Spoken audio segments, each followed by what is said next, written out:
And we are back on the Rodriguez Show, and we have our first special guest for the episode, singer-songwriter, and she does so many things. Cameo Adele, how are you? Woo! Hey. Yeah, I got sound effects playing. There's kids cheering right now. Oh, dope. He's got the sound effects. I'm great. Thank you for having me. I'm excited to be here. Yeah, thank you for making the drive. The single Wolf Boy is streaming right now on all streaming sites. The video is coming October 11th. And you also have a part in the movie The Voyeurs that's on Amazon Prime. And we'll talk about all that stuff. But usually what I do is I want to get into people's stories. Like, how did you start even making music? Oh, man. So I'm from a musical family. Actually, both of my parents are musicians, singers. My dad's a producer, bassist.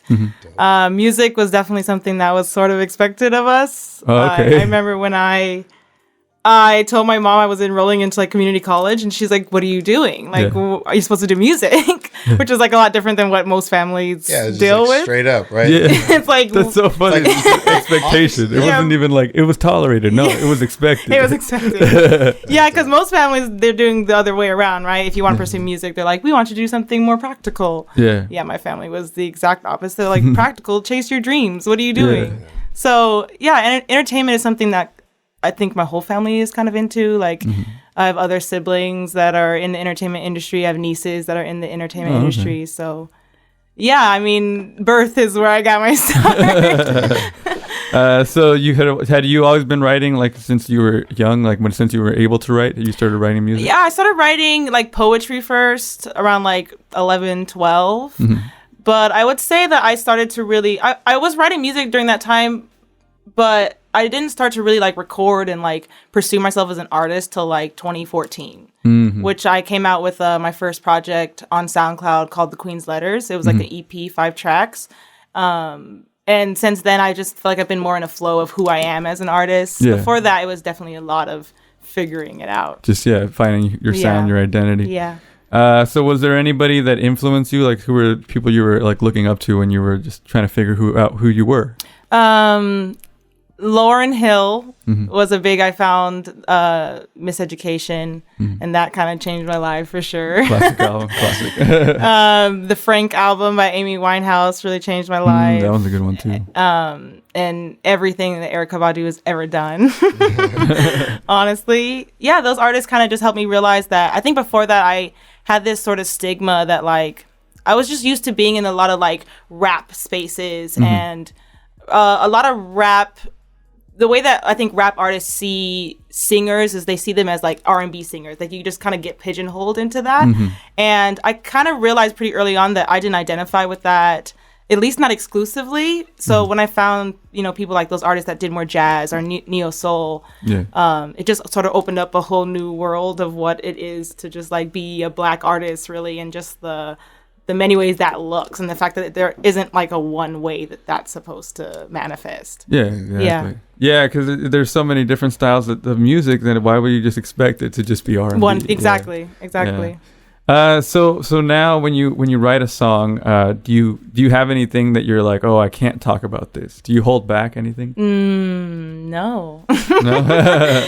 I don't feel like I do. I definitely think that I really honor my own vulnerability. I feel like it's a big reason that I do music. It's a big place that I'm creating from, and I really want my art in general to just create like safe space for people to be more vulnerable in general in their everyday lives. So I try not to hold back. If I can tap into an emotion and like articulate it, I'm gonna speak on it, And when you perform a song, or when you record the track and then you listen back to it and you felt a certain way when you wrote the track, do you still revisit that during like a live performance? I try to. I definitely always try to like tap back into like why I wrote it and like what it means to me and what it could possibly mean for other people, that are identifying with my story.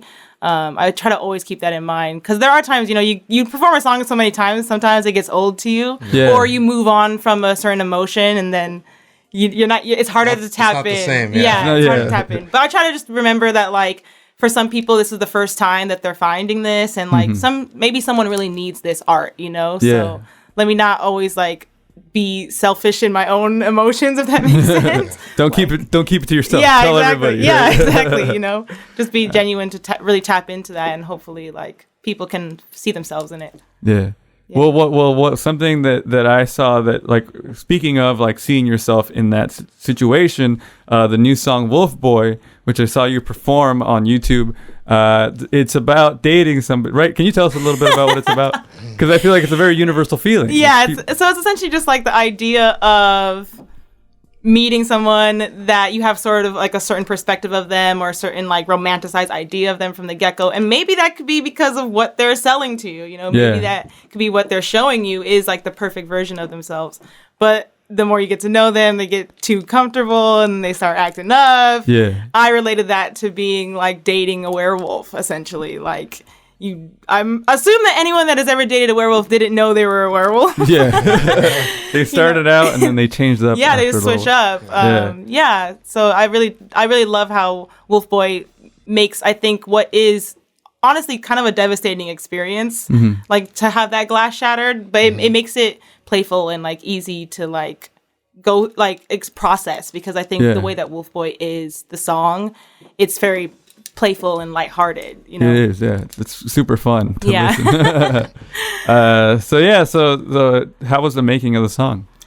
It was super awesome. It had a lot of different phases. It actually started as like a little track I made on my GarageBand on my phone, and I had started it with what I later realized were howls, but when I first did them, I was just like, ooh, into my phone. And I had left it alone for like a week or so, and I came back to it, and I was like, oh my God, these sound like howls.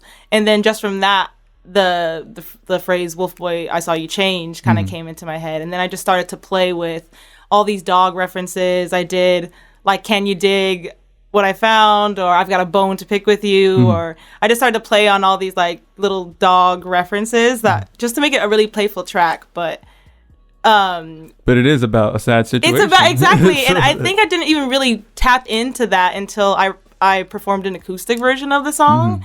And I realized, oh, like this has different layers to it, especially because the acoustic version forced me to tap into, I think, the more genuine side of the lyric, the less playful side of the lyrics, the more like emotional side of the lyrics. And it sort of made me see like, oh, I really tucked like this traumatic experience that I, you know, went through into this like playful song. It's nice though, because I can explore both of those feelings through like the produced track and then like the acoustic version of it. Yeah, I mean, in the version I saw, the one that you put up on YouTube, it is kind of playful still too. And then it's funny to listen. I listened to that first, and then I listened to the finished version of the song, and I was like, wow, it really changed, but like it just got better. Yeah, you know? Thanks. Appreciate that. So the visuals you have some visuals already on your Instagram for it, but the official video comes out October 11th. You went really cinematic with this one, right? Yes. I mean, I don't want to spoil it too much because I'm excited for like people to really see it and to like watch it and then watch it again and really see all the references that we pulled. But even in the preview that I posted, people were already like in on the fact that it was Thriller and that it was pulling from like Thriller. Like we do more fun references like that throughout the video, and the video definitely plays up the playfulness of the song. So yeah, I'm just really excited for people to see it. We actually shot it in New Orleans. Oh wow. So it has like such a beautiful backdrop. That's it. Yeah. That's awesome. So it comes out on October 11th, so we'll definitely post on our Instagram when it's out, and sweet. Watch out for that. So some of the people that you've worked with that we know, like Jules from Weapons of Mass Creation, just some of the, she's really talented, super artist from Orange County. How did that happen?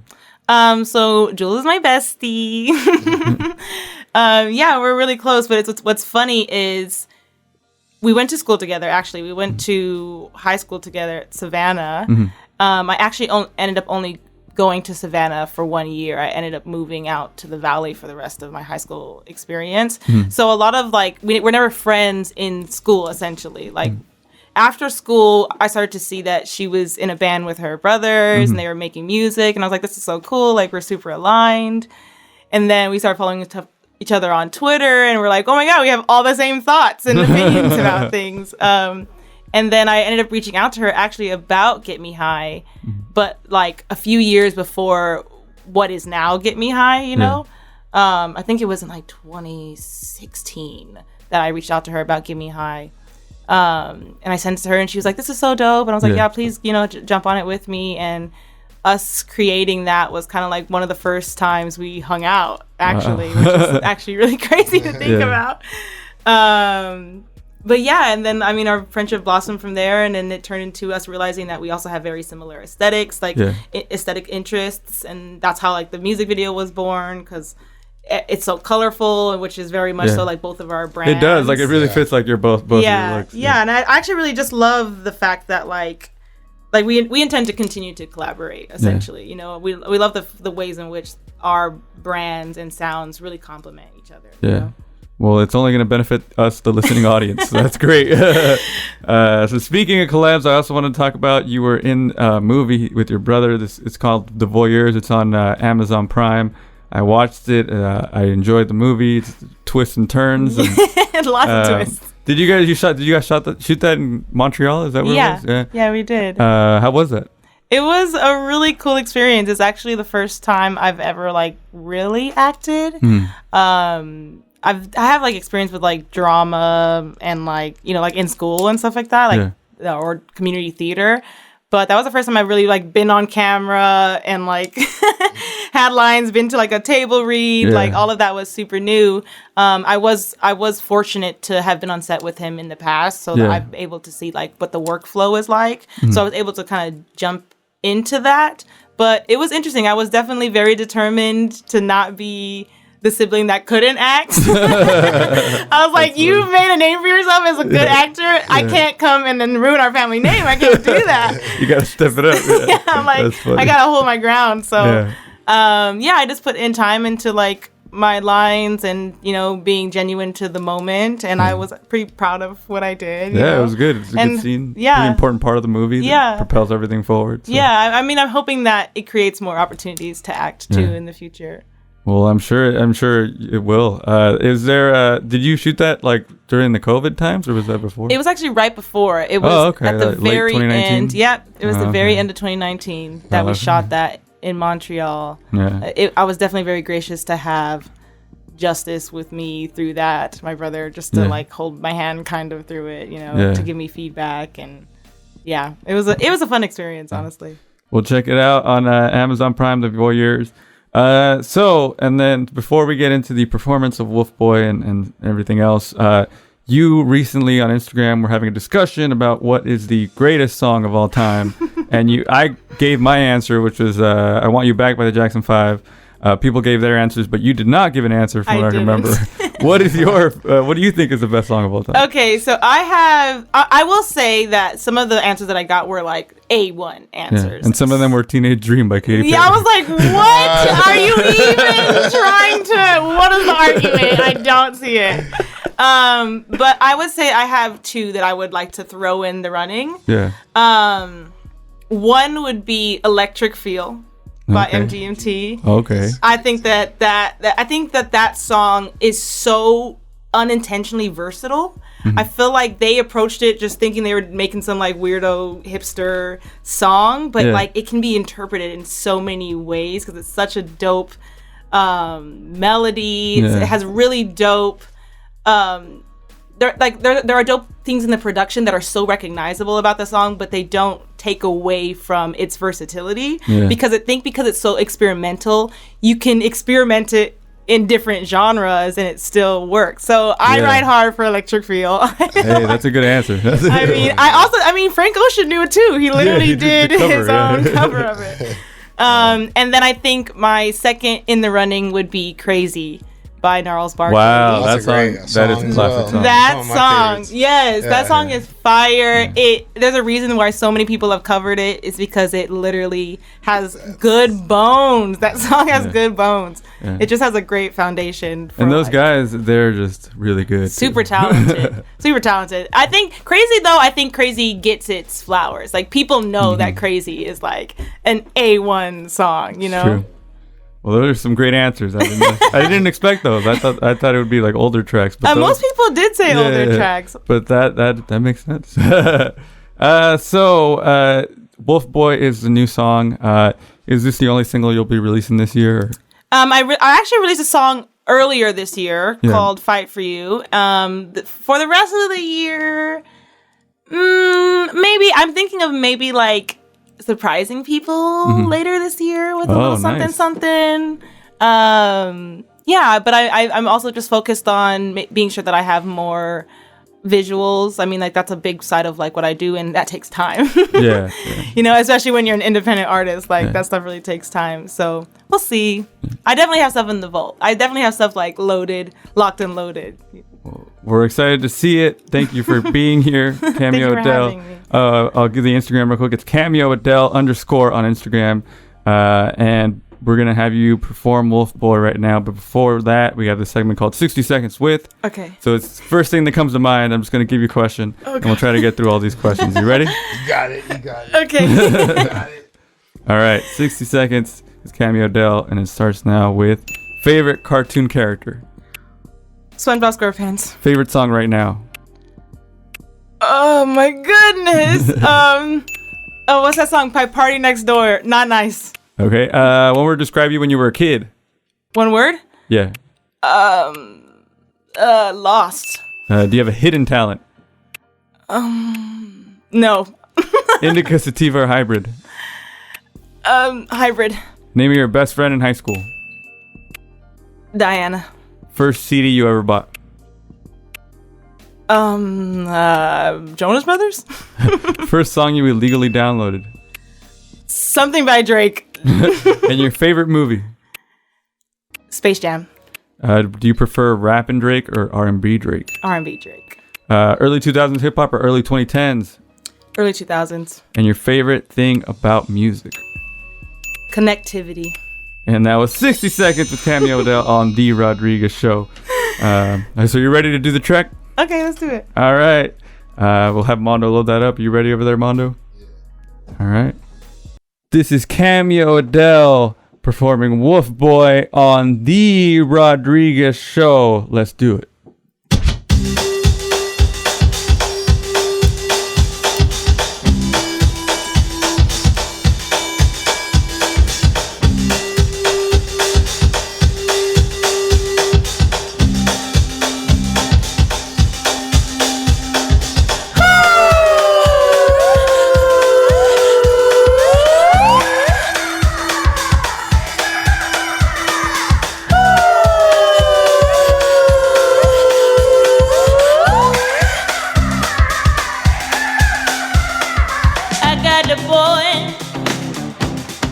I've got a bone to pick with you. I'm all alone now, and somehow you're to blame. I just wanna forget your name. I ain't gonna play the same. Wolf boy, I saw you change. Wolf boy, I saw you change. Used to be my puppy and now you just abuse it. Used to make me happy, now you made me your peace. You're just a wolf boy, I saw you change.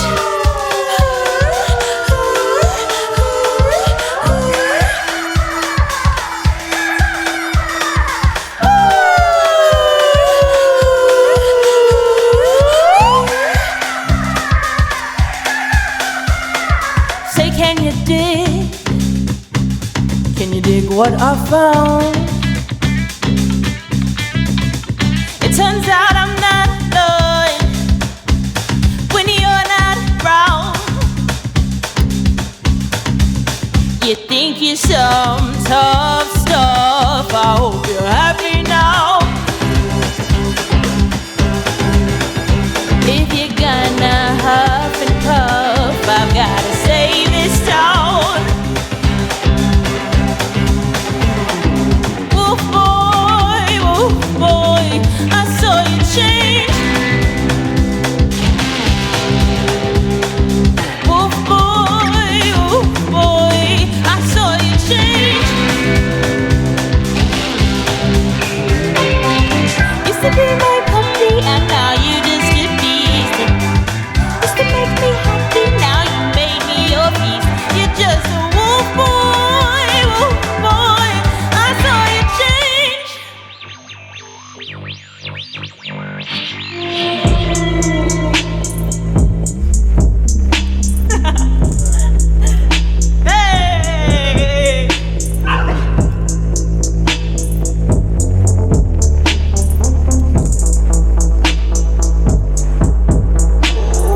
Hey. Cameo Adele on The Rodriguez Show.